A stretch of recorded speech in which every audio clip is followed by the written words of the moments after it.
Alhamdulillahirabbil alamin wassalatu wassalamu ala asyrofil anbiya'i wal mursalin wa ala alihi wa ashabihi ajmain. Amma ba'du. Alhamdulillah sahabat muslimah Majelis Taklim Tasdiful Quran, kita kembali bertemu lagi di halaqah akhwat. Insyaallah telah hadir di sini Teh Nini sebagai narasumbernya, dan insyaallah hari ini adalah temanya tentang Al-Quran. Al-Quran obat penyakit hati. Apa kabar semua sahabat-sahabat yang sudah hadir di Zoom? Saya ingin lihat juga sudah sekitar berapa orang ya di sini. Ada 33 orang yang sudah bergabung. Kami tunggu yang lainnya. Mudah-mudahan waktu luangnya bisa berkumpul di sini. Insya Allah 1 jam ke depan, 1 jam 15 menit ke depan, Teteh akan hadir dengan menyampaikan nasihat-nasihatnya tentang Al-Quran. Untuk itu, sebagai segmen pertama, insya Allah langsung Teteh akan menyampaikan nasihat-nasihat tentang Al-Quran. Silakan Teh. Terima kasih Mbak Ina, kita ketemu lagi ya. Alhamdulillah. Baik, para ibu, para muslimah yang berada di rumah, Assalamualaikum warahmatullahi wabarakatuh. Alhamdulillahirrahmanirrahim. Allahumma sholli ala Muhammad wa ala ali Muhammad. Allahumma sholli ala Muhammad wa ala ali Muhammad. Selamat menyimak bagi yang berada di rumah, mungkin yang sedang masak di ini dulu ya, di off dulu. Off dulu, ada yang sambil mengerjakan tugas, ada yang sambil mengurus anak-anak, ada yang sambil ngasuh cucu, ada yang sedang beres-beres. Masya Allah ya, betapa tugas seorang ibu, seorang istri itu sangat banyak, dan kita tetap harus memperbaharuinya terus, karena terkadang kita terlewatkan niat kita melakukan amal padahal sepertinya sederhana, tapi karena tidak diniatkan karena Allah, nanti tidak jadi amal soleh. Maka kita pun sekarang bismillah, semoga pertemuan ini hanya beberapa jamnya, 1 jam lebih. Ini pertemuan yang Allah berkahi, menjadi jalan kita semakin nambah ilmunya yang sudah tahu sekarang yang disampaikan nambah mantap. Kemudian juga kita pertemuan kita ini jadi hiburan yang baik ya bagi ibu-ibu yang sedang bete. Tahu kayaknya bete tuh butuh kasih sayang ya, yang sedang bete karena corona nggak berakhir, anak-anak juga masih di rumah. Nah, semoga dengan pertemuan ini berkahnya dari Allah, tetap bersemangat ibu-ibu, karena pilihannya bagi seorang ibu, seorang istri harus dihadapi. Nggak bisa kita protes kepada Allah. Corona ininya segera hilang, semua kuasa Allah. Urusan kita adalah bagian berdoa dan berikhtiar. Nah, insya Allah untuk pagi ini, untuk hari Jumat ini, masih nyambung dengan materi yang lalu ya. Materi yang lalu itu kan la tahzan, janganlah engkau bersedih, Allah beserta kami. Nah, ini ada kaitannya dengan kesehatan lahiriah dan batiniah kita. Subhanallah ya, kalau kita sehat nih para ibu, kalau sehat tuh Masya Allah banyak yang bisa dilakukan. Bisa ngurus anak, bisa masak, bisa ngepel, bisa beres-beres. Tapi sekalinya sakit, kalau ibu-ibu udah sakit, berantakan dapur, itu kan beres ya. Nah, betapa mahanya sehatnya. Tapi itu sehat juga ada 2 ternyata. Ada sehat lahiriah, ada sehat batiniah. Kalau sehat lahiriah, ya asal makan teratur, apalagi sekarang corona ya, harus lebih dijaga, makanan harus bergizi, nggak boleh berlebihan, harus bersih, insya Allah sehat, pola hidup. Tapi ternyata ada kesehatan yang lebih penting daripada sehat lahiriah.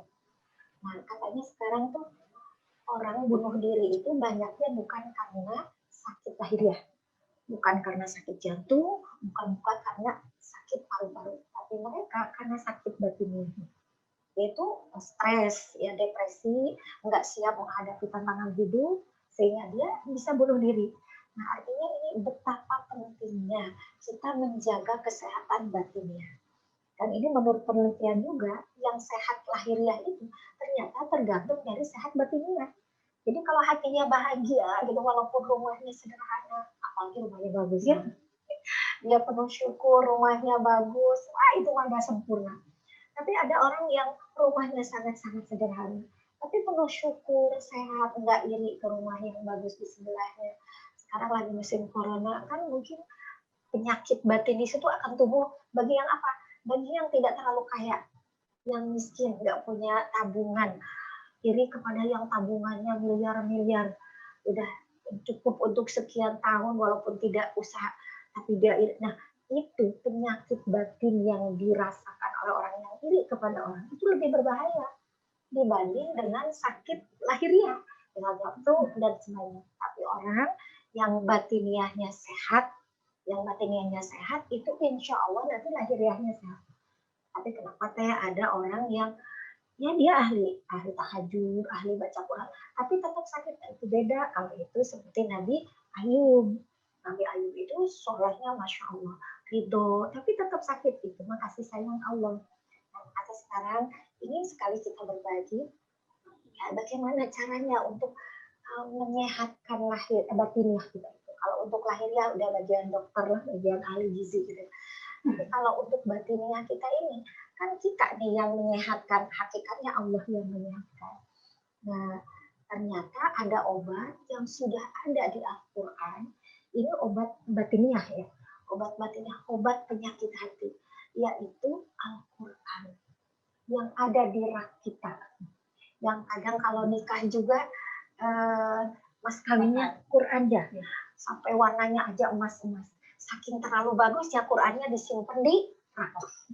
Sayang kata. Nah, mudah-mudahan hari ini kita membuka hati ya bahwa Al-Quran itu bukan disimpan di rak, bukan. Justru Al-Quran itu harus tertanam di dalam hati.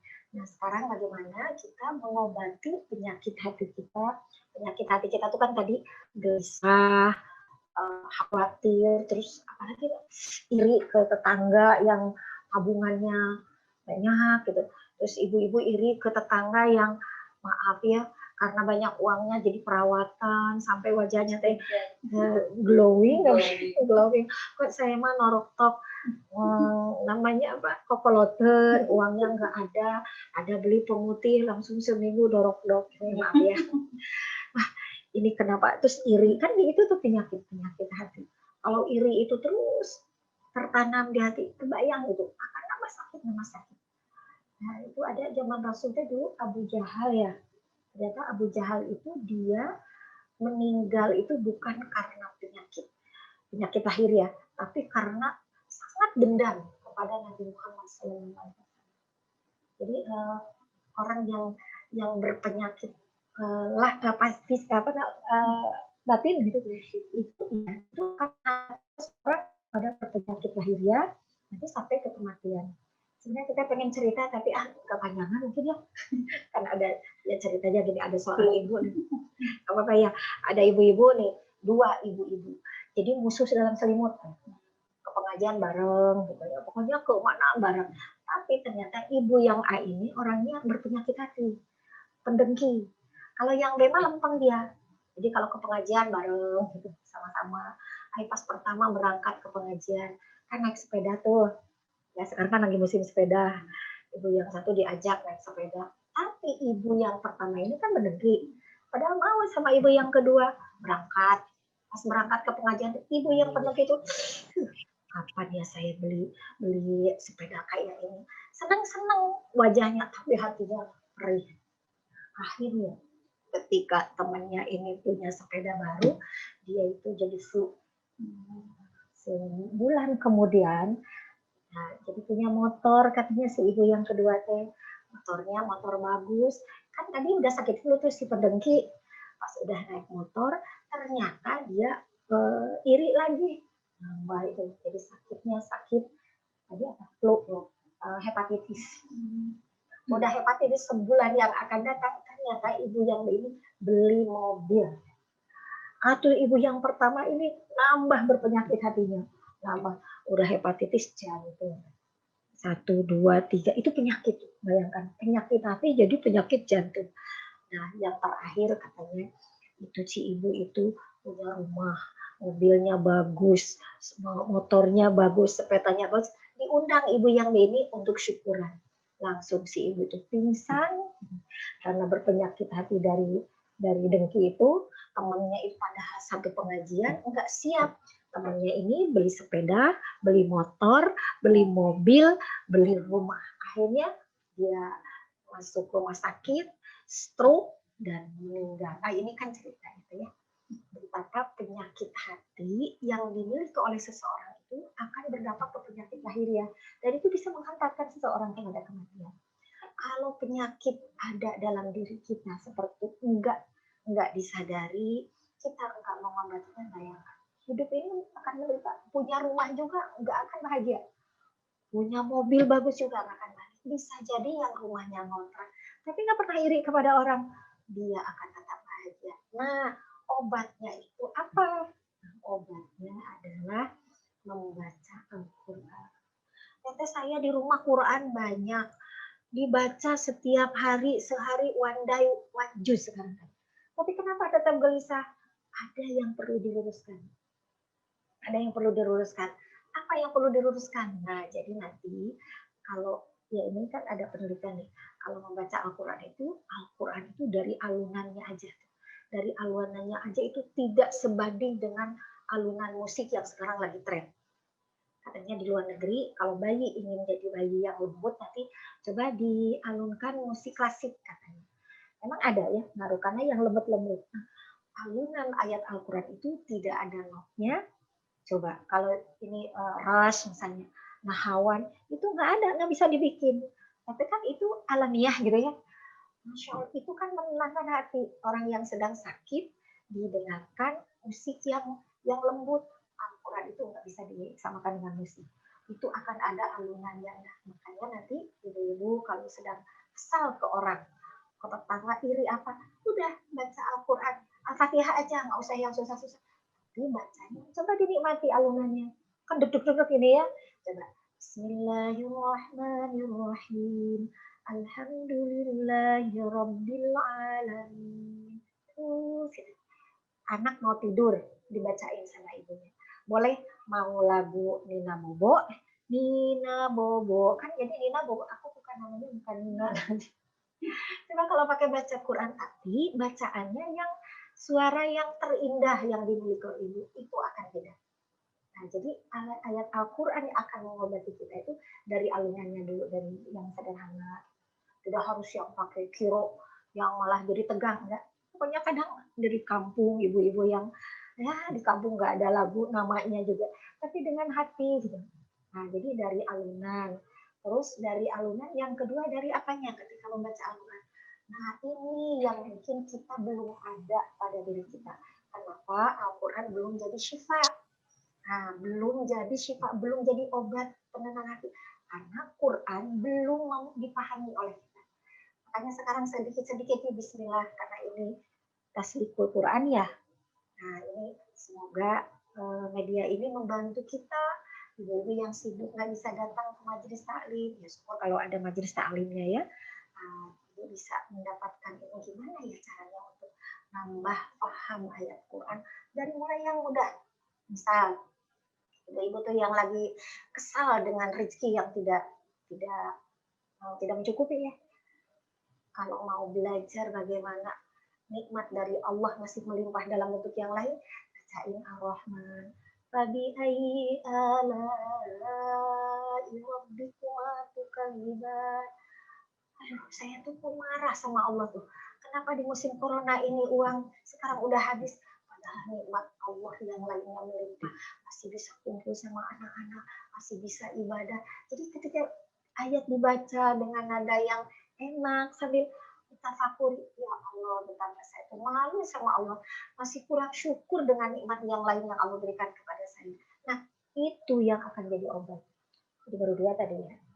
Udah habis waktunya belum? Jadi satu nada ya tadi dengan alunan Quran. Hanya Rasul dulu tuh sengaja siapa Abdullah bin Mas'ud ya. Ada sahabat yang bacakan ayat Quran karena beliau tuh Abdullah bin Mas'ud itu suaranya sangat indah. Kata Abdullah bin Mas'ud, bukankah engkau yang menerima wahyu ya Rasulullah? Rasulullah tahu bahwa sahabatnya itu suaranya indah, sehingga didengar ayat Al-Quran dari sahabatnya itu berkesan. Jadi kita juga boleh, misalnya ada qori'ah yang suaranya bagus, kita mendengarkan kabul. Tapi alangkah lebih baik kalau kita sendiri yang membaca, karena dari lidah kita, huruf-hurufnya juga dari tempat yang tepat, hati kecilnya itu yaitu lebih sempurna. Baik, itu sebagai pembuka dari Teteh kepada sahabat muslimah yang ada dimanapun berada. Tadi saya baca ada yang dari Balikpapan, ada yang dari Palembang, ada dari Bekasi. Boleh disampaikan di sana dari mana aja ya Bu ya, sebagai salam silaturahim kita. Mudah-mudahan yang lainnya juga hadir dan bisa menyampaikan alamatnya dari mana, biar makin dekat ya kita. Insya Allah nanti juga akan ada segmen pertanyaan. Siapkan saja ibu-ibu pertanyaannya. Nanti akan ditunjuk oleh admin atau oleh kami di sini dengan menyampaikan pertanyaannya secara audio. Nanti Ibu dipersilakan menyampaikan langsung pertanyaannya ke Teteh ya. Jadi setelah segmen ini, Insya Allah berikutnya akan ada komersial brief katanya di sini. Akan langsung silakan admin.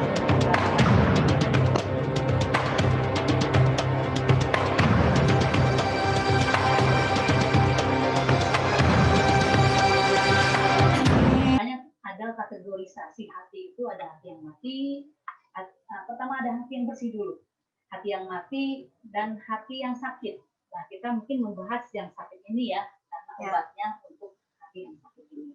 Tapi juga kita ingin tahu di mana sih posisi hati kita saat ini gitu ya Teh ya. Nah itu gimana Teh mengukurnya nih? Ya, kelihatan kalau sekarang lagi happy, bahagia, berarti sedang hati yang ini ya, yang sehat, ya, yang salim, salim. Kalau sedang galau, nah itu cirinya bahwa kita sedang berpenyakit.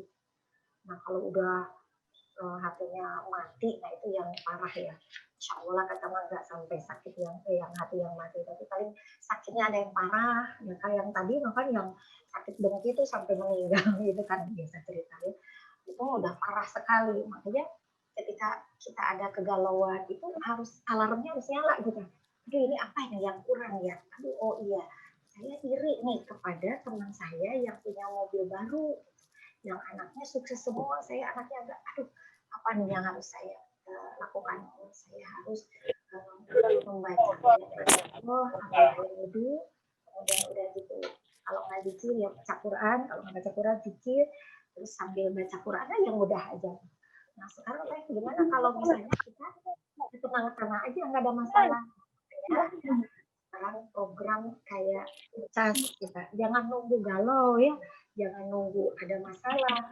Jadi kita istiqomah, Quran itu misalnya sehari setengah juz, tapi betul-betul istiqomah itu akan ngecas. Jadi kita nggak sempat galau yang berlebihan, ada masalah segera tenang lagi karena kita udah terus-menerus dicas dengan ayat-ayat Allah. Nah, khusus untuk kitanya nih ya, muslimah kan memang kemampuan kita juga beda-beda ya. Ya. Kalau mengingat informasi-informasi dari sejarah-sejarah bahwa para sahabat itu dulu Rasulullah menyampaikan ayat, para sahabat langsung hafal. Dan itu tetap ya di sini ya, tidak hanya di pikiran, mungkin di hati juga karena tetap ya panjang hafalannya. Nah itu sedangkan kita mah apa aku tes cina gitu ya, ikro aja baru ikro 1 gitu kan ya. Gimana apakah kita juga punya kesempatan mengobati hati kita dengan Quran gitu? Jadi obat itu kan tidak harus 10 macam misalnya. Ternyata obat itu kadang 3 hari sekali, ada yang 1 kali 1. Jadi Al-Quran ini bisa jadi obat bagi seseorang itu beda-beda dosisnya. Yang penting berinteraksi dengan Al-Quran, dan pentingnya itu adalah keikhlasan.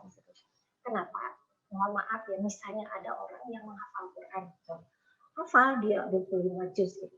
Tapi mohon maaf misalnya dia dengan hafal Qurannya bangga, senang dengan populer, malah dia merendahkan orang yang belum hafal Quran, berarti berpenyakit.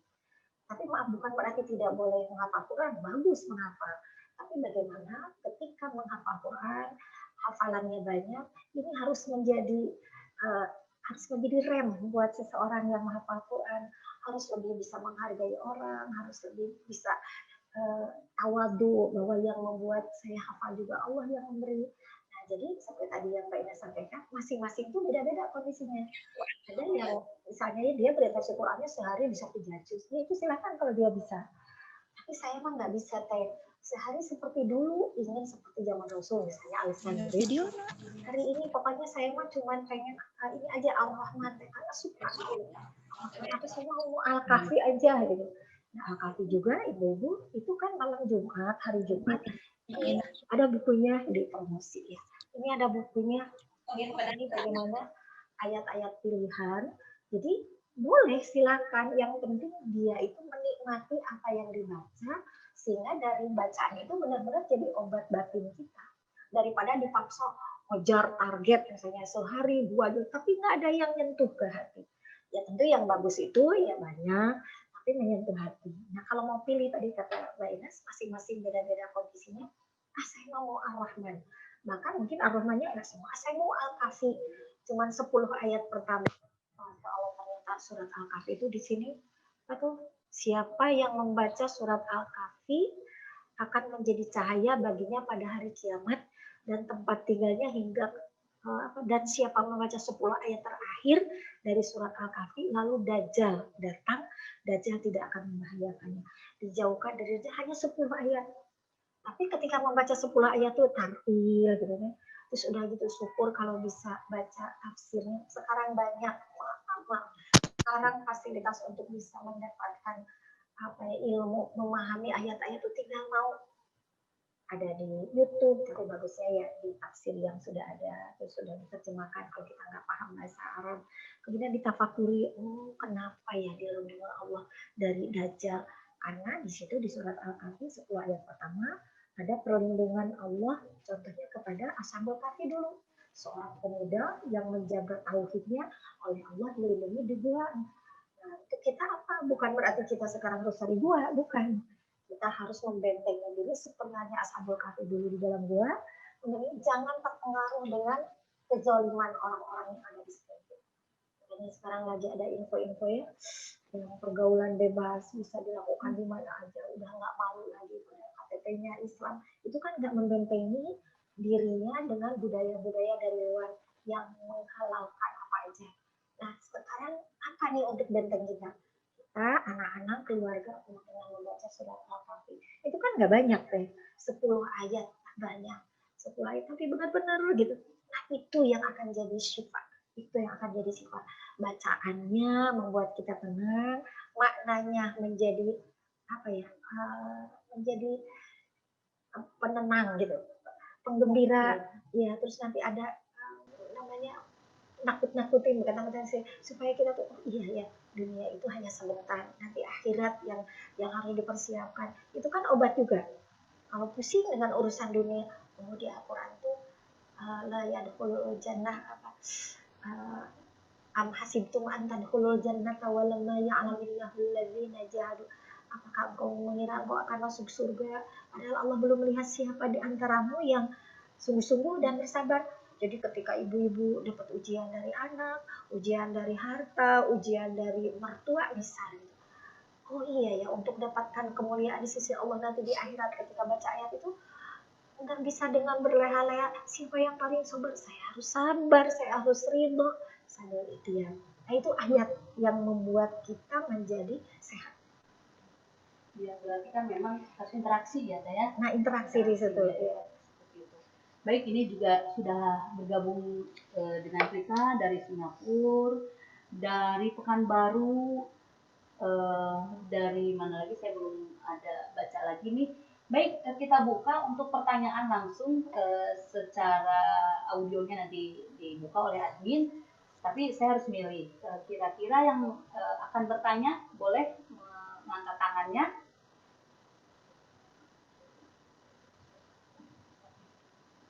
Tiga pertanyaan, tiga penanya.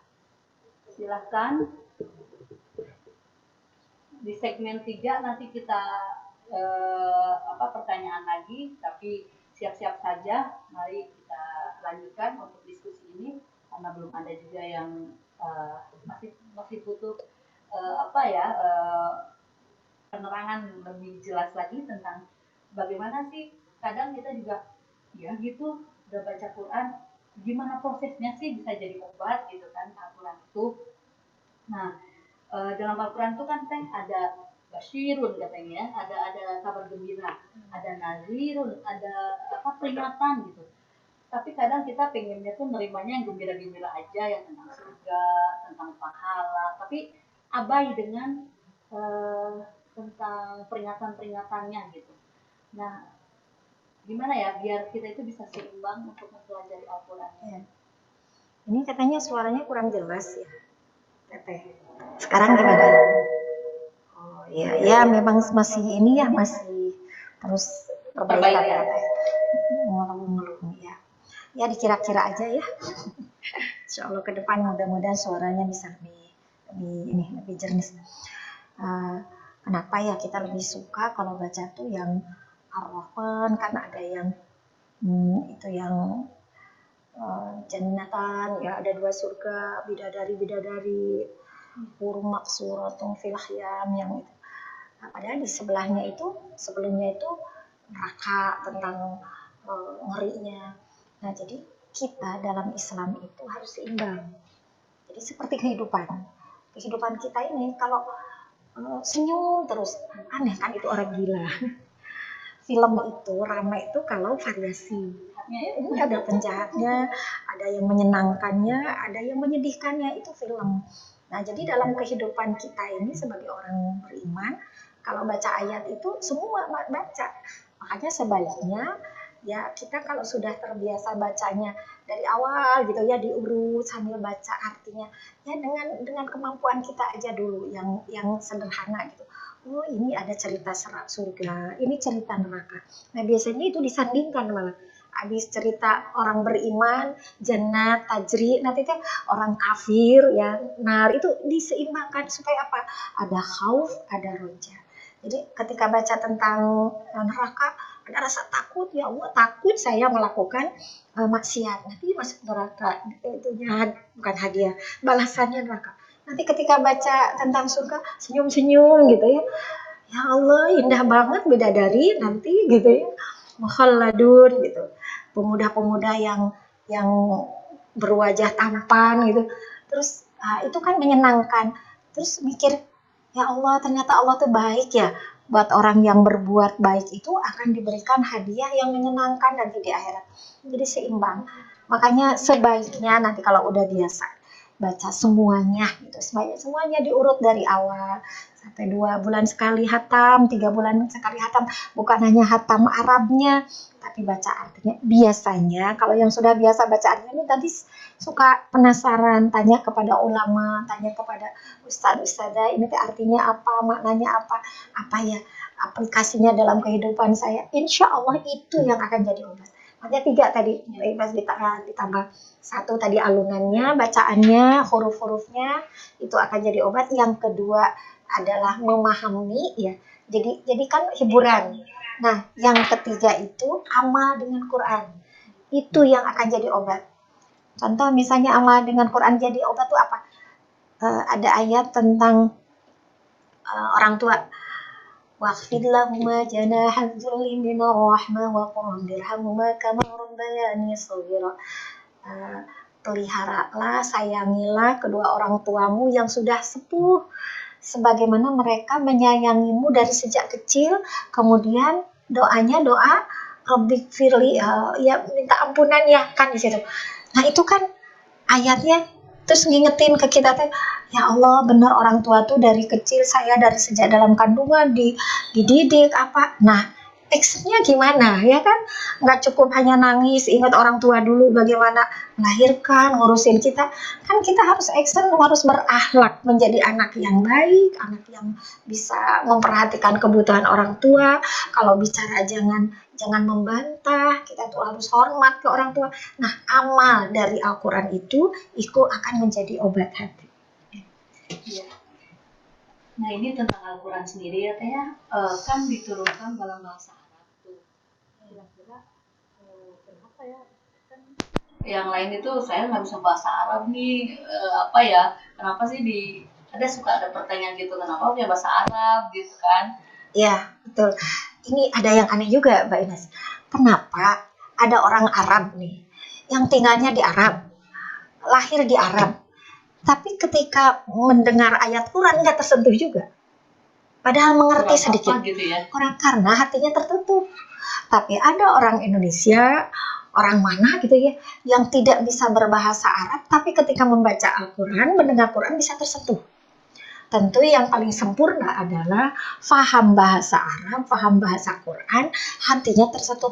Inilah pentingnya la yamassu ilal mutahharun. Tidak akan tersentuh hati seseorang. Ini ada yang menafsirkan sendiri. Kecuali yang membersihkan hatinya. Nah, teteh, tapi saya mah belum bersih hati. Baca Quran, udah baca Quran aja itu membersihkan hati. Jadi nggak usah nunggu bersih hati dulu. Sudah, jalani aja. Nanti akan ada saatnya. Pas ayat yang mana, baca surat apa, kok kayak ada yang kok kebetulan baca ini kok saya nangis. Bukan kebetulan. Ibu-ibu misalnya sedang diuji, suaminya meninggal, anaknya sakit, uang habis, ibunya sakit sendiri. Waduh, udah kepentok, udah ketimpa tangka, ketimpa lagi gitu. Tiba-tiba ibu buka Bismillahirrahmanirrahim. La yukallifullahu nafsan illa wus'aha. Itu tiba-tiba nangis. Padahal selama ini sering baca ayat itu, bolak-balik gak pernah nangis. Tapi kondisi ibu lagi pas. Itu bahkan kayak turun ayat yang sudah turun kepada Rasul dulu, sekarang disentuhkan oleh Allah ke hati ibu. Kenapa? Ibu yakin bahwa ujian itu Allah yang memberikan. Tapi Allah menjawab sendiri, la yukallifullahu nafsan illa wus'aha. Begitu Mbak Ina. Ya, terus banyak juga ya kalau di luar itu orang-orang yang di luar itu ya suka bikin sistem apa-apa, ternyata pas setelah diteliti oleh yang lebih ahli lagi dalam Al-Quran, itu semuanya katanya ada di dalam Al-Quran gitu ya. Itu tentang kebersihan, itu tentang secara psikologi bagaimana cara menyikapi sebuah peristiwa, ternyata itu sumbernya sebetulnya ada dalam Al-Quran. Kenapa orang non-muslim bisa bisa mengaplikasikan itu, padahal semuanya ada di dalam Al-Quran gitu ya. Yaitu kurang apa gitu. Kurang apa kita yang muslim, yang muslimah gitu. Iya, dulu ada itu ya buku Seven Habit. Seven Habit yang 7 kan itu terkenal ya. Iya. Sampai hampir seluruh dunia mengenal itu.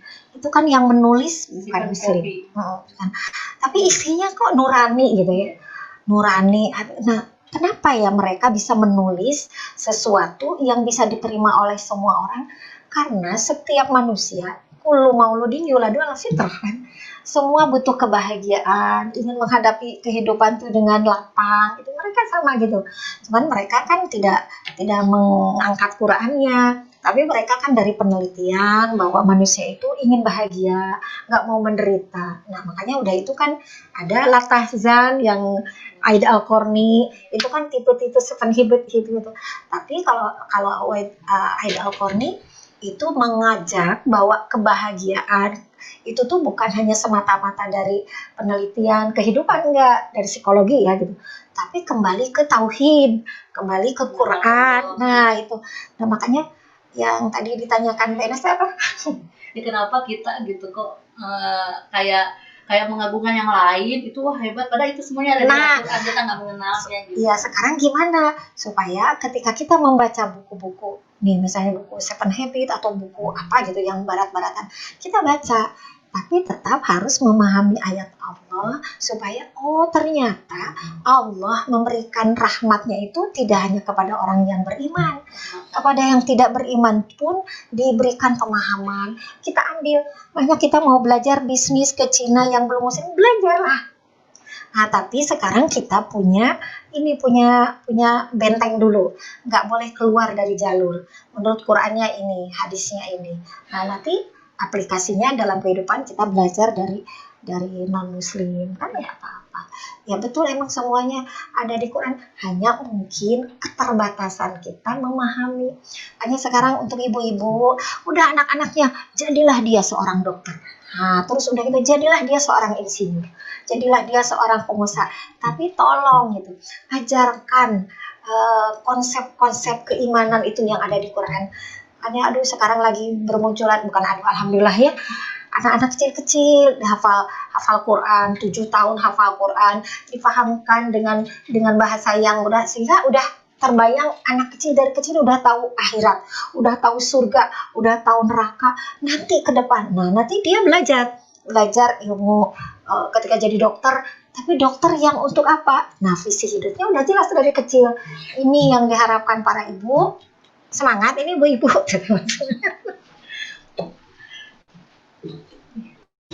Insya Allah ya, semangat ya. Tadi berarti kemampuan kita harus ditingkatkan. Salah satunya adalah dengan kajian. Mudah-mudahan ini jadi salah satu jalan kita memahami Al-Quran. Baiklah, segmen kedua ini berakhir. Nanti akan ada pembersihan berikutnya oleh admin. Mangga, admin silakan.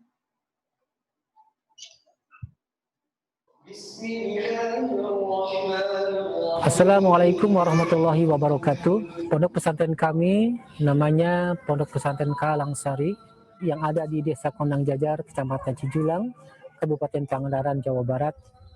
Usianya sudah hampir 100 tahun dan generasi sekarang adalah generasi yang keempat.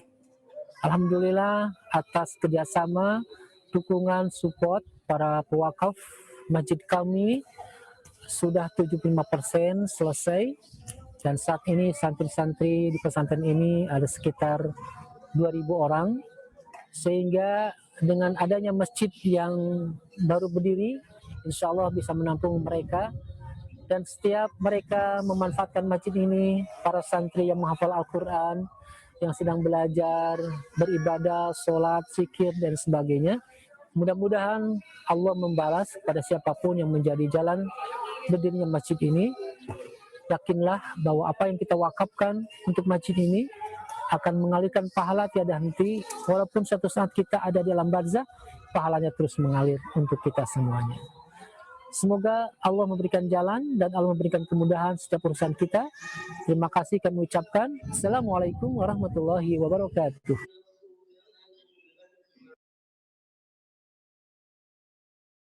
Alhamdulillah, kembali lagi bersama kami di sini di Majelis Taklim Tasdiequl Quran. Mohon maaf apabila ada gangguan-gangguan, mungkin suaranya kurang jelas. Jadi apa yang disampaikan Teteh tadi terbatas ya diterimanya. Tapi mudah-mudahan insya Allah diraba-raba aja katanya ya tadi. Insya Allah nanti sekarang ini adalah segmen untuk tanya jawab dengan Teteh. Mangga kepada sahabat-sahabat muslimah diberikan kesempatan untuk bertanya secara langsung. Silakan mengangkat tangannya yang akan bertanya. Ini juga sinyal ini adalah ujian juga ya bagi kita, bagaimana kitanya kesel nggak ya. Ini sinyalnya kurang bagus. Nah,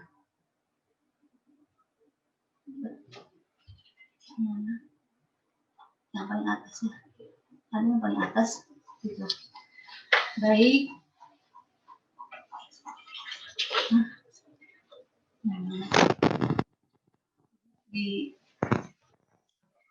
Oh iya, Teteh atau Ibu Erika, silakan langsung saja menyampaikan pertanyaannya ke Teteh. Assalamualaikum warahmatullahi wabarakatuh. Teh mau nanya, saya kan udah pisah sama suami. Terus kami tapi masih hubungan baik karena kan ada anak juga. Silakan Teh Erika. Halo ya. Ya, ini ada pertanyaan Teh mau tanya, apakah ada kemungkinan seorang anak bisa menjadi ahli Quran atau penghafal Al-Quran apabila orang tuanya hanya biasa saja? Nah, ini biasa saja ini saya belum tahu, nggak ada tafsirannya di sini dan masih belajar Teh. Tidak bilah. Pengen anaknya jadi ahlul Quran, awali dengan taubat. Taubat, mohon ampun kepada Allah kalau belum menjadi contoh buat anak-anak, kecintaan kepada Quran. Yang kedua mungkin karena terlalu sibuk dengan bekerja sehingga nggak sempat belajar. Ya, bertaubatlah kepada Allah. Kemudian yang kedua, sambil belajar terus, walaupun mungkin untuk seorang orang tua kan butuh waktu, tidak bisa cepat seperti anak-anak. Nah, yang ketiga, carilah gurunya. Apa pesantrenkan, cari ustadzah yang akhlaknya baik, ahli Quran, insya Allah. Bahkan itu yang akan menjadi jalan keselamatan kita sebagai orang tua. Jadi taubat, kemudian yang kedua belajar, anak-anak titipkan kepada yang ahlinya, doa terus 4 ya, insya Allah bisa. Baik, itu tadi pertanyaan dari Ibu Reta Setianingsih.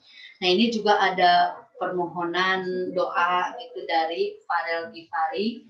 Ini anaknya dititipkan di pondok kan untuk disekolahkan. Seperti tadi kan Teteh sampaikan dititipkan ke ahlinya ya. Iya. Jadi mohon doanya. Ya, itu tadi dari YouTube, pertanyaan yang disampaikan oleh YouTube. Silakan juga boleh menyampaikan pertanyaan melalui Zoom secara tertulis. Sudah ada?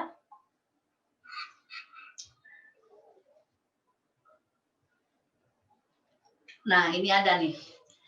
Assalamualaikum Teteh, apakah benar ada bacaan khusus surat-surat dalam Al-Quran, misalnya malam Jumat baca surah Yasin, sebelum tidur surah Al-Mulk, habis subuh surah Al-Waqiah?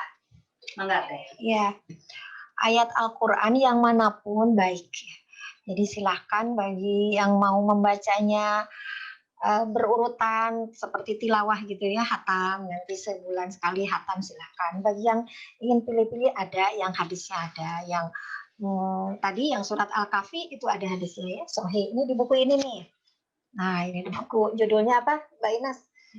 50 keunikan dan kehebatan Al-Quran. Ya itu ada di situ, atau di hadis-hadis tentang ayat-ayat surat-surat pilihan. Terus ada yang sebelum tidur surat Al-Mulk, terus ada surat Yasin. Nah memang surat Yasin dibaca malam Jumat masih ada pro kontra ya. Tapi intinya yang namanya ayat Al-Quran kapanpun silahkan. Mau malam Jumat, mau bukan malam Jumat, yang tidak boleh tuh pokoknya kalau malam Jumat saya tidak baca surat Yasin, asa nggak enak, nah bukan begitu. Jadi kalau malam Jumat senangnya baca surat Yasin, apalagi kalau dipahami maknanya, itu kan lebih berkesan. Silakan bagi yang mau sebelum tidur mau istiqomah surat Al-Mulk silakan ya, karena ada pesan-pesan yang menarik buat kondisi sekarang, bisa silakan. Ada yang malah Al-Ikhlas aja karena itu kojo pendek gitu. Ya itu silakan, tapi yang penting ya itu tadi berkesan gitu. Al-Ikhlasnya pendek gitu, tapi ketika baca Allahus Samad kebayang gitu. Kondisi kita lagi butuh perlindungan siapa? Berlindung kepada anak, anaknya nggak bisa diandalkan misalnya. Kepada orang tua sudah sepuh. Oh, saya hanya bergantung kepada Allah. Nah, itu yang akan menjadi obat sakitnya hati kita dengan memahami, memaknai ayat sehingga kita dapat nasihat langsung dari Allah Subhanahu wa taala. Wallahu a'lam. Nah, itu tadi Teh Nyelia Afifah jawabannya dari Teteh, mudah-mudahan dapat tambah meyakinkan ya. Selanjutnya ada pertanyaan yang Erika itu. Oh, yang pertanyaan tertulis ini apa audio? Yang audio ya. Baik, kita coba lagi pertanyaan langsung yang sampaikan secara ini yang audio. Adakah sudah bisa?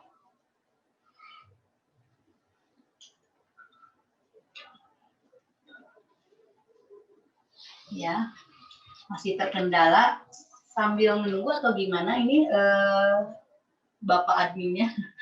Ada tuh di bacaan aja di sini ada pertanyaannya ditulis juga ya. Baik, ini Terika maaf ya tadi ada terkendala audio juga, tapi pertanyaannya disampaikan secara tertulis.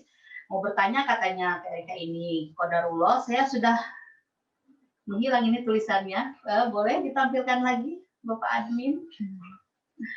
Nah, muncul lagi ya. Qadarullah saya sudah berpisah dengan suami. Suami menceraikan saya, tapi masih hubungan baik karena memiliki anak. Saya sudah coba untuk move on, tapi terkadang kenapa ya masih teringat sakitnya itu. Dan apakah diperbolehkan? Misalnya anak-anak minta jalan-jalan bersama ayah dan bunda dalam satu mobil. Anak saya sudah balik. Begitu Teh. Iya. Move on ya, semua berproses ya, apalagi yang namanya laki perempuan, ada ikatan pernikahan, ada anak, terus terjadi perceraian. Jadi untuk melepas kenangan itu sebuah proses. Tapi kalau memang sudah takdir, itu di Lauh Mahfudnya sudah takdir berpisah, ya udah nggak bisa diapa-apain gitu. Kecuali mungkin baru misalnya talak 1 masih bisa kembali, tapi kan tetap ada aturannya.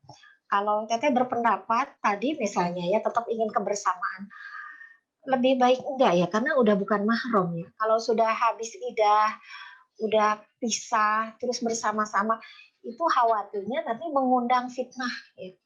Karena udah pernah ada kenangan ya, kenangan yang sekarang udah nggak halal, nggak mahram, bersama-sama, namanya setan akan terus mengganggu. Ya mungkin bisa masing-masing aja gitu. Kalau misalnya ayahnya mau jalan-jalan sama anak-anak, silahkan, dipersilahkan. Nanti kalau mau sama ibunya, sama ibunya. Kalau bersama khawatir nanti menjadi fitnah, lebih baik tidak. Walau alam. Iya. Itu coba, oh ya, ada jamaah lagi secara ini ya, pertanyaan ini ya audio. Ini aja lah Ini baca. aja ya, ini dulu audio aja. kurang Audionya bagus. masih ada gangguan-gangguan. Baik, ke pertanyaan berikutnya dari Ruwaida Murni ya. Assalamualaikum Teteh, saya Bu Ida, orang tua saya sudah meninggal. Sebelum meninggal kena stroke sehingga menurut saya salatnya tidak sempurna dan bahkan mungkin ada yang ketinggalan. Pertanyaan saya, adakah cara kita mengganti salat orang tua kita yang sudah meninggal? Ya, setahu Teteh kalau sholat itu tidak bisa dikodo. Ya beda dengan saum. Kalau saum bisa oleh ahli warisnya. Tapi kalau sholat paling dimohonkan ampun. Allahumma gfir lahu kalau udah meninggal ya. Kalau udah masih hidup, Allahumma gfirli wali walidayya warhamhuma kama rabbayani shaghira. Allah Maha Kuasa untuk memberikan ampunan asal kitanya berusaha jadi anak yang saleh. Itu salah satu rukhsah juga kenapa ketika sholat ya tidak bisa berdiri sesaat semberat, boleh bisa sambil duduk. Ya inilah tugas para putra putri ya. Kalau orang tua sakit tidak bisa sholat sempurna, kita tahu caranya, karena tetap sholat tidak boleh dikodok kan, dan tidak boleh digantikan sama orang lain, dan tidak boleh ditinggalkan. Ya berarti kitanya juga sebagai anak, kalau dulu lalai ketika orang tua sakit tidak sholat gitu, terus kita nggak mengerti, ya kita bertaubat kepada Allah Subhanahu Wa Taala. Ya. Baik, ada pertanyaan berikutnya, silakan ditampilkan lagi untuk chatnya. Nah, dari Kartika Pradipta. Assalamualaikum Teh Nini, apa kabar? Masih ingatkah sama aku? Katanya, Teh Nini siapa ya? Fansnya ya. Kita pernah ketemu langsung waktu di rumah Teteh ya. Baik, saya waktu itu ke kelas private di DT selagi 7 bulan. Nah, mendengar nasihat langsung dari Teteh, menjalani kehidupan lebih tenang. Nah, ini aja menyapa ya, sapaan aja ya ini. Gitu Teh, katanya kangen mungkin sama Teteh ya Teh ya. Sudah lama Teteh, alhamdulillah sekarang tampil lagi di sini menyapa sahabat-sahabat muslimah. Iya, maaf ya suaranya masih ngak-ngok. Harus punya TV sendiri kayaknya. Amin. Apa ya? Coba-coba. Nah, ini. Bismillah Teteh, dari Al-Fatir Jibril Nugroho. Ini Ahwat Ikhwan ya? Al-Fatir Jibril Nugroho. Ikhwan kayaknya ya. Oh, bos suami. Oh, HP suaminya mungkin ya. Akun suaminya tapi istrinya ya. Karena sahabat-sahabat muslimah, karena memang ini adalah forum muslimah ya, khusus muslimah. Jadi memang yang hadir di sini adalah para muslimah gitu. Jadi kaget ketika membaca ini ada. Pinjam HP suami. Masya Allah. Ini kata bismillah, bagaimana menurut Teteh tentang sholawat Nariyah? Ada informasi tentang sholawat tersebut tidak sesuai dengan sunnah dan tidak ada dalam hadis. Terima kasih. Iya, Teteh nggak berani mengatakan itu tidak baik ya. Hanya akan lebih baik kita ini melakukan hal yang tidak ragu. Jadi kalau ragu, ya tinggalkan. Bacalah sholawat yang udah jelas dicontohkan oleh Rasulullah Sallallahu Alaihi Wasallam. Ya memang, Masya Allah ya, ulama-ulama dulu itu kreatif ya. Mereka kecintaan kepada Rasul itu diekspresikan gitu dengan bahasa yang indah gitu. Jadi ya kita kembalikan kepada masing-masing. Yang penting kalau baca itu kan harus difahami. Jangan sampai memposisikan Allah dengan Rasul. Iya gitu ya. Jadi jangan disandingkan. Rasul itu hamba Allah yang dipilih Allah, yang dimuliakan Allah sebagai Rasulullah. Ya manusia mulia gitu. Tapi tidak disandingkan dengan Allah Subhanahu wa taala. Wallahu a'lam. Baik, selanjutnya nih ada juga dari Ibu Kartika Pradipta. Ini adakah kelas online yang khusus membedah isi Al-Quran katanya? Nanti ini pasti Insya Allah ke depan ya. Insya Allah ke depan disiapkan ya. Ini juga adalah pertemuan program baru perdana ya. Perdana, mudah-mudahan ini jadi cikal bakal nanti selanjutnya ke kelas online. Selanjutnya juga ada jika tidak keberatan boleh minta rangkumannya katanya. Nanti tim ini tantangan bagi tim untuk merangkum materi yang kita bahas ini. Mudah-mudahan bisa disampaikan juga nanti ke ke sahabat muslimah yang mungkin ya terkendala untuk hadir di sini atau mungkin terkendala audio juga ya. Jadi makanya diperlukan rangkuman dari awal gitu ya. Bagian Mbak Inas. Ya nanti adminnya. Insya Allah mudah-mudahan dimudahkan ya, dilancarkan nanti untuk menyiapkannya.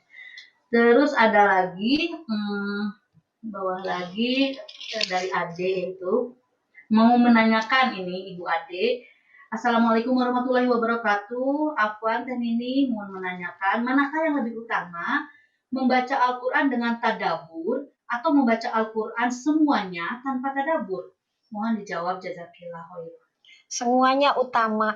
Ya, masing-masing kondisinya beda-beda. Ada yang senangnya tilawah aja, asal ikhlas kuncinya, ikhlas. Saya baca Al-Quran bukan karena ingin apa-apa, tapi ini ridho Allah. Dengan membacanya membuat saya tenang, lidah saya terbiasa huruf-huruf Quran.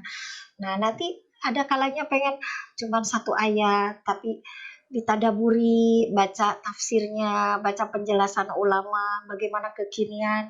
Ada yang seperti itu. Jadi masing-masing berinteraksi dengan Al-Quran tuh beda-beda. Yang penting semuanya ikhlas. Tentu yang paling sempurna ya, seperti yang dilakukan oleh Rasulullah Shallallahu Alaihi Wasallam dengan para sahabat dulu.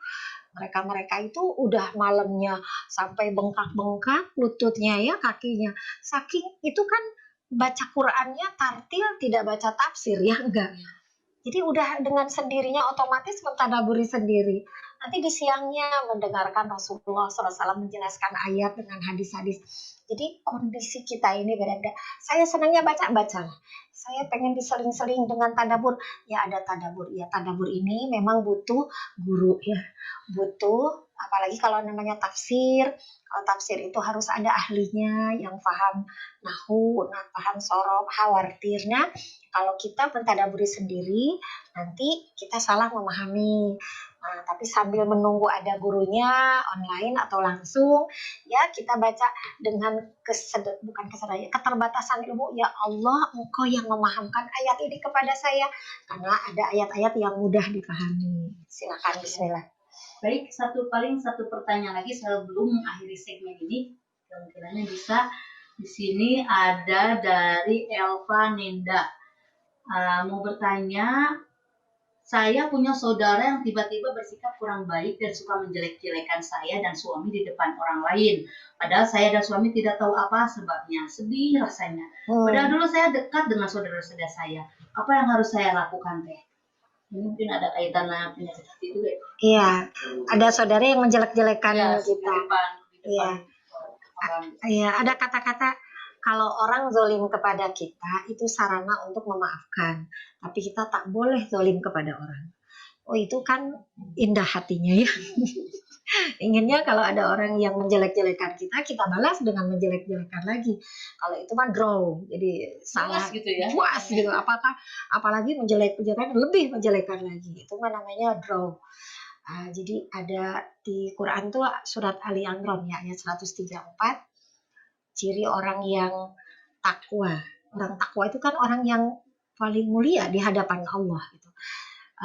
Alladzina yunfikuna fis sarra wad dharra, yang menafkahkan harta di saat lapang sempit. Nah ini sekarang ada dapat ya ini, wah lagi corona nih, uang harus disiapkan untuk sekian bulan ke depan, khawatir nanti ada apa-apa.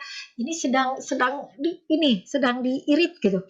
Tapi karena yakin Allah Maha Kaya, surah Allah yang memberikan jalan keluar, di sekian persen bismillah Allah Maha Kaya, yakin. Nah itu orang yang takwa. Nah di antaranya lagi wal kadhiminal ghaidha wal 'afina 'anil nas, mengendalikan marah. Tadi orang menjelek-jelekan kita, pengennya kan dibalas dengan yang lebih buruk lagi. Tapi saya ingin mulia di hadapan Engkau ya Allah. Saya tahan jangan keburukan orang dibalas dengan buruk lagi. Saya harus membalas dengan yang lebih baik. Maksudnya mendoakan dia, memaafkan dia, berbuat baik buat dia. Kalau ingin mulia di hadapan Allah. Jadi teteh silakan untuk melatih diri sambil ditelusuri kenapa ya dia menjelek-jelekan saya, gitu. Apa penyebabnya, yaitu untuk tabayun ya, supaya kita tidak salah juga menyikapinya. Jadi harus tabayun melihat kenapa sehingga nanti ada solusinya. Bismillah ya, insya Allah bisa. Ya, mudah-mudahan itu dapat menjawab penasaran Teteh, sahabat muslimah tadi yang bertanya. Mudah-mudahan kita semua diberikan kemudahan untuk bisa seperti yang tadi ciri orang takwa itu ya. Baik, segmen ketiga ini berakhir. Selanjutnya ada informasi, silakan Bapak Admin. A'udzu billahi minasyaitonir rajim. Bismillahirrahmanirrahim. Alhamdulillahilladzi anzala ala 'abdihil kitab wa lam yaj'al lahu 'iwaja qayyiman liyunzira ba'san shadidan min ladunhu wa yubashshiral mu'minin. Bismillahirrahmanirrahim. Assalamualaikum warahmatullahi wabarakatuh. Alhamdulillah, kami ucapkan terima kasih kepada donatur DAPA, Dompet Amal Pecinta Al-Quran, yang telah menitipkan wakafnya dalam rangka pembangunan pesantren Darul Mutmainah. Alhamdulillah saat ini kami sudah mulai bisa menempati di lantai 2. Insya Allah ini masih dalam tahap pembangunan, jadi masih banyak kesempatan beramal bagi sahabat dan ibu bapak sekalian untuk menabung amal. Insya Allah mudah-mudahan menjadi jalan keberkahan untuk kita semua. Mohon doa dan dukungannya untuk pembangunan pesantren yatim duafa Darul Mutmainah. Doa dari kami, semoga Bapak dan Ibu dimudahkan segala urusannya dan dipanjangkan umurnya. Amin. Tepuk DM. Akidah bersih, akhlak mulia, bakal cerdas, berjiwa mandiri. Yes, yes, yes. Allahu Akbar. Wassalamualaikum warahmatullahi wabarakatuh.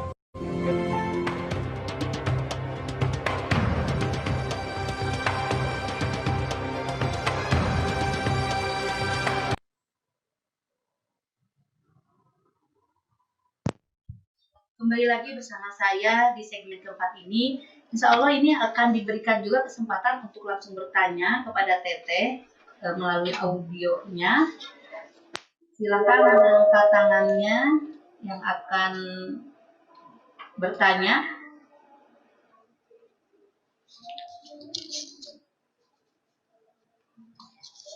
Mengangkat tangan dengan kode itu ya.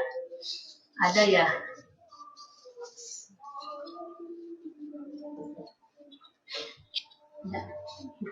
Ibu Siti Budi, coba Ibu Siti Budi di sini terbaca Ibu Siti Budi Fat aja, ujungnya apa ya di sini? Oh, Fatona. Silahkan Ibu Siti Budi Fatona menyampaikan pertanyaannya.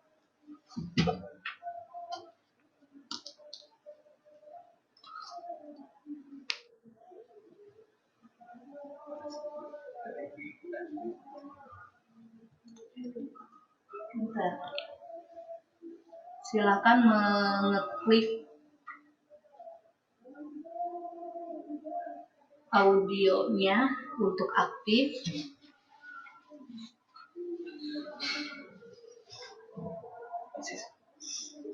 Masih belum. Nah, tidak bisa ya, masih terkendala. Oh, siapa lagi? Ibu. Oh, coba sama Ibu Sitinya diaktifkan audionya yang ada tanda. Nah, silakan langsung.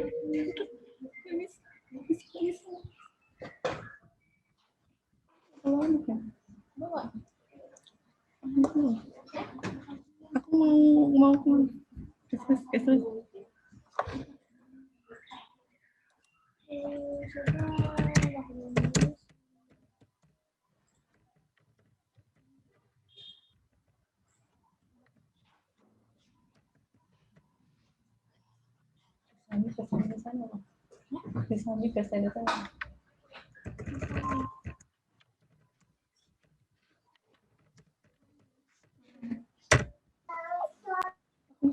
tinggal ngetik mohon bertanya, cuman kan aku tak tahu.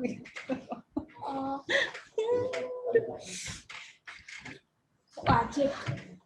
Enggak sih, kan di nganu nih. Aku lagi mikir tuh.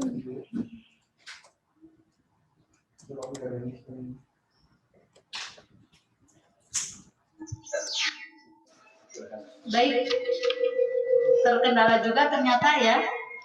Apa kita bacakan dulu yang ini ada dari YouTube teh. Ini katanya ada Bunda Oktaviana.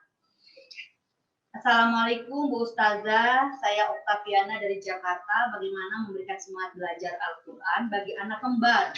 Yang satu sangat semangat, sedangkan yang satunya kurang bersemangat. Terima kasih. Iya, lucu ya kalau kembar beda karakter. Berarti yang harus lebih pintar adalah ibunya. Ibu bapaknya. Ya berarti teknik. Memang untuk anak-anak itu tidak boleh terlalu serius kalau ngapalin Quran. Apalagi kalau anaknya masih kecil. Ya maksud tidak serius di sini diajak bermain dulu. Diajak ya menggambar dulu. Nanti udah itu di dalam ceritanya mungkin nanti baru hafalan Quran sambil anaknya juga nyantai, tapi tetap harus ada etika karena sedang membaca ayat-ayat Quran, nggak boleh sambil ketawa-ketawa gitu ya. Nah, tapi bisa diselip-selip ada permainan gitu, terus ada hafalan Quran. Memang kondisi keluarga beda-beda, anak-anak juga beda-beda. Ada yang bisa langsung serius duduk manis, ada. Tapi tetap diajarkan bahwa ketika membaca Al-Quran harus pakai adab yang baik karena itu ayat Allah, tidak boleh sampai ketawa-ketawa ya, tapi bermain sebelumnya dan sesudahnya boleh, itu untuk mengkondisikan anak senang dengan Al-Quran. Bahkan anak-anak tuh senang dengan contoh dulu cerita, misalnya surat Al-Fil nanti cerita dulu tentang gajah tuh, gajah kan nanti gambar gajah, siapa yang bisa gambar gajah, gambar gajah nanti, terus gajah ada Abraha datang gitu, itu kan nanti ayat Qurannya hafalannya sesuai dengan cerita. Bahkan di situ sambil menanamkan pemahaman kepada anak-anak bahwa setiap ayat Quran yang dihafal itu ada hikmah, apa pelajaran buat kita dalam kehidupan sehari-hari. Bahkan bisa jadi permainan tentang gajah ya, tentang burung ababil gitu ya, yang Abraha itu cerita pasukan gajah. Dan memang di sini penting para orang tua itu apa ya, belajar langsung, ya. Terlibat langsung dan belajar sehingga anak-anak tuh bukan hanya hafalan gitu, tapi mereka bisa mengambil hikmah sesuai dengan berpikir anak-anak dari ayat yang dibaca, bahkan itu bisa langsung diaplikasikan dalam kehidupan sehari-hari. Selamat ya, perjuangan ya. Selamat berjuang ya. Ini juga ada pertanyaan banyak sih, tapi kita coba ini tadi bersambung sih dari yang tadi pertanyaan untuk orang tua yang belum meninggal. Bagaimana juga dengan bacaan Al-Quran kita dan ada efeknya bagi orang tua yang sudah meninggal, karena sebagai anak mungkin kepikiran biar ini jadi pahala juga ya bagi orang tua. Iya, kita kan harus mendoakan orang tua yang sudah meninggal. Allahumma gfir laha warhamha wa'afiha wa'afwahna. Kalau ibu-ibu, kalau bapak-bapak, Allahumma gfir lahu warhamhu wa'afihi wa'afwahna. Nah kita ini kan doanya, doa yang diterima Allah adalah doa anak yang soleh. Nah, kesolehan kita itu ikhtiarnya adalah dengan berinteraksi dengan Al-Quran. Jadi kalau kita sebelum berdoa, dan sebelum mendoakan orang tua yang sudah meninggal, kita baca Quran dulu, ayat-ayat Quran. Kan kitanya dapat kebaikan, dapat pelajaran dari Quran yang dibaca, belum setiap hurufnya jadi kebaikan. Ketika kita menyiapkan diri jadi anak yang soleh, doanya mustajab. Beda dengan, maaf ya, sebelumnya shopping, ceritain orang, gosip orang, langsung doa Allah maghfirli, kan pasti beda hasilnya, sampai enggaknya juga beda. Tapi kalau kita menyolehkan diri dulu, menjaga lisan, membaca ayat-ayat Allah, terlepas dari ayat yang kita baca sampai enggak ke orang tua, itu berbeda pendapat. Tapi kalau doa mah tidak ada yang tertolak. Nah, kita menyiapkan diri untuk jadi anak yang soleh, nanti doanya sampai kepada Allah, itu mah pasti sampainya. Jadi baca aja. Amalan yang Tidak akan terputus, iya. Salah satunya Doa adalah doa anak yang soleh. Tapi berarti solehkan dulu. Solehkan dulu diri kita. Ini masih ada juga, ini ada pertanyaan. Oh, ada yang bertanya juga secara audio. Oh ya, silakan Teh Nita Yuliawati akan bertanya kepada Teteh. Bisa. Ya. Assalamualaikum warahmatullahi wabarakatuh, Teteh. Waalaikumsalam. Ya. Assalamualaikum warahmatullahi wabarakatuh, Teteh.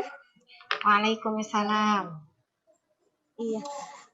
Ini mau bertanya, bagaimana ya caranya untuk meningkatkan rasa cinta kita kepada Al-Quran supaya apa ya, kalau kita mungkin naik turun, kadang semangat, kadang tidak semangat gitu ya, ketika kita mau membaca Al-Quran atau mau mentadaburi atau bahkan mau menghafal. Nah, ini terutama untuk menghafal nih rada susah gitu ya, apalagi dengan posisi saya yang sudah sepuh. Sudah sepuh. Mungkin dari sisi daya ingatnya juga terlalu banyak kemana-mana. Jangan bilang lelet, nanti jadi doa. Oh iya, jangan ya, nggak boleh. Bisa. Ya, insya Allah bisa ya Teh. Jadi itu mungkin menjaga semangat kita untuk senantiasa berinteraksi dengan Al-Quran. Mungkin itu saja Teteh. Hatur nuhun pisan. Ya, mangga. Assalamualaikum warahmatullahi wabarakatuh. Waalaikumsalam warahmatullahi wabarakatuh. Terima kasih Teh Nita. Bagus itu. Ya, itu alhamdulillah rezekinya. Iya, baik. Ya, percobaan ya. Bagaimana menanamkan kecintaan kepada Al-Quran. Ada peribahasa, ini bagus juga ya, bukan hadis, bukan. Tak kenal maka tak sayang, tak kenal maka tak cinta. Artinya orang akan mencintai sesuatu kalau dia kenal sesuatu itu.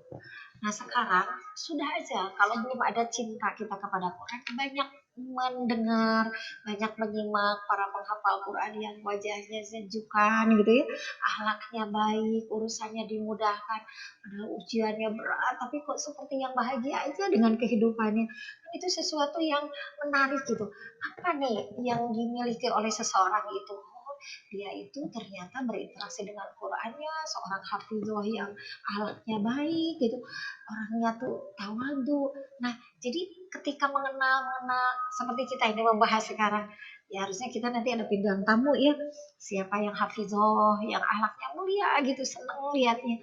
Terus itu kan jadi kenal kita. Nah, itu akan tumbuh rasa cinta. Nah, jadi sekarang kalau kita merasa kok belum cinta ke Qurannya, masih dipaksain. Ada juga yang maksain dulu. Kan ada yang menikah nih, istri dengan seorang suami, belum ada cinta gitu. Tapi karena dijodohin orang tua, tapi lama-lama cinta juga. Ketika apa? Nikah aja dulu. Nanti ketika sudah nikah, nanti Allah memperlihatkan ada yang menariknya. Quran ini, saya belum terlalu cinta gitu. Udah baca, nanti lama-lama kan cinta juga. Jadi kondisi kita ini sangat beragam, sangat berbeda-beda. Karena kecintaan kepada Al-Quran ini karunia Allah. Tugas kita adalah minta kepada Allah, berikhtiar, berinteraksi. Nanti Allah akan menanamkan rasa cinta. Katanya cirinya orang yang jatuh cinta itu kan nggak mau berlama-lama. Jadi Tenita tadi kalau ngapalin Quran masih males, nanti belum cinta, tapi apalin aja. Paksakan. Nanti lama-lama, ih kok bisa, oh bisa, oh bisa. Nanti baru tumbuh cinta. Nambah terus, cinta. Jadi udah malam-malam biasanya buka HP, nonton film Korea mungkin. Apa namanya, India, naudzubillah min dzalik ya. Jadi udah nggak menarik. Yang lebih senangnya murojaah. Kalau nggak murojaah, menyimak mentadaburi ayat-ayat yang indah, semuanya indah gitu ya. Itu udah pokoknya yang berkaitan dengan Quran senang. Bahkan baca buku juga tadi Mbak Ina cerita. Misalnya ini buku orang lain nih yang baca, yang nulis ya, tentang kehidupan, tentang indahnya memberi. Padahal orang lain bukan orang Islam yang nulis. Padahal ini tuh ada nih di Qurannya. Ayatnya ini tuh kan Allah yang menyambungkan, kita mampu menyambungkan. Jadi untuk bisa cinta tak kenal maka tak cinta. Jadi kenalan aja dulu sekarang dengan Quran sambil action. Mulai dari mana? Mulai dari memaksakan diri. Bismillah. Ya itu ya motivasinya ya. Pokoknya sering-sering interaksinya, paksakan. Ini masih ada ya satu pertanyaan lagi yang kesempatan. Ini banyak pertanyaannya di sini. Mohon maaf kalau belum bisa dibacakan pertanyaannya. Satu lagi mau Jumatan ya Bapak-bapak. Nah ini, Teteh izin bertanya bagaimana caranya agar bisa bersikap tegas pada diri sendiri. Apakah ada doanya? Maaf mungkin ini beda tema ya, tapi mangga Teteh dari Delis. Tegas maksudnya? Ya, mungkin kadang tidak kuat pendirian atau kurang tegas menyikapi sesuatu. Ada doanya, doa supaya istiqomah ya, surat Ali Imran ayat 8. Ali Imran ayat 8 juga ada hadis doa yang sering dibacakan oleh Rasulullah SAW. Ya muqallibal qulub, tsabbit qalbi ala dinik. Ya Allah yang maha membulak-balikan hati, tetapkan hatiku dalam agamamu. Itu kan harus tegas ke diri. Kalau urusan kebenaran harus tegas kita. Nah yang memberikan ketegasan ke namanya apa? Istiqomah ya. Itu kan Allah. Maka minta sama Allah. Kalau kita merasa lembek gitu, kok mudah terbawa arus yang buruk, pengen doa yang muqallibal qulub tsabbit qalbi ala dinik, atau surat Ali Imran ayat 8. Rabbana la tuzigh qulubana ba'da idh hadaitana wa hab lana min ladunka rahmah innaka antal wahhab. Itu di Quran. Jadi kalau baca di surat Ali Imran ayat 8, ya Allah, ya Tuhan kami, jangan Engkau palingkan hati kami setelah Engkau berikan hidayah. Berarti kita sudah dapat hidayah nih. Nah, tapi kan ada kalanya ada godaan sana sini, sehingga kita kadang menceng berpaling. Tarik kembali ya Allah, jangan palingkan hati kami. Nah, insya Allah itu siapa tadi yang bertanya ya? Delis. Ya. Itu Ibu Delis segera dibuka nanti ya Qurannya Ali Imran ayat 8. Insya Allah nanti sudah familiar ya, jadi doa andalan ya. Itu pertanyaan terakhir. Sebenarnya di sini ada pertanyaan banyak juga ada doa teh dari Papua mendoakan Teteh. Ini juga sebenarnya banyak juga yang ingin bergabung tapi dalam bersamaan dengan kerja gitu ya. Tadi juga Ibu Siti Budi Fatona katanya karena lagi dalam proses kerja juga, jadi tidak bisa interaksi. Mudah-mudahan ya, insya Allah di Jumat ke depan kita juga akan bertemu dengan tema yang berbeda. Jadi nanti disampaikan temanya apa, dan siap-siap juga ibu-ibu untuk bergabung lagi. Jangan bosan-bosan sama kami di sini. Kita akhiri saja. Terima kasih Teteh sudah hadir di sini. Mudah-mudahan Allah melimpahkan keberkahan kepada Teteh dan keluarga. Dan mudah-mudahan kita semua diberikan kekuatan dan tetap dalam ketaatan. Tutup aja dengan hamdalah dan doa kafaratul. Alhamdulillahirabbil alamin, astagfirullah, subhanaka Allahumma wa bihamdika, asyhadu an la ilaha illa anta, astaghfiruka wa atubu ilaik. Wassalamualaikum warahmatullahi wabarakatuh. Waalaikumsalam warahmatullahi wabarakatuh.